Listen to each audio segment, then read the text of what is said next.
Përshëndetje të nderuar miqtë dashamir. Fabrika e amortizatorëve në Prishtinë është një nga shtyllat kryesore të industrisë së Kosovës, e ndërtuar në periudhën e industrializimit të ish-Jugosllavisë. Ajo punësonte mbi 1500 punëtorë dhe prodhonte miliona amortizatorë në vit, për tregun civil dhe eksport.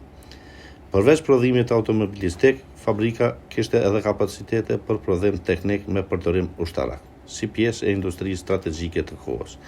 Hapësira e saj industriale shtrie në 10 hektar, duke qenë një nga komplekset më të mëdha prodhuese në Prishtinë. Gjatë viteve të 90-ta, në kohën e represionit serb, punëtorët shqiptar u përzunë masivisht nga puna dhe prodhimi u shkatrua. Pas luftës, fabrika u privatizua, linjat e prodhimit u shitën për skrap dhe u zhdukën përfundimisht industria.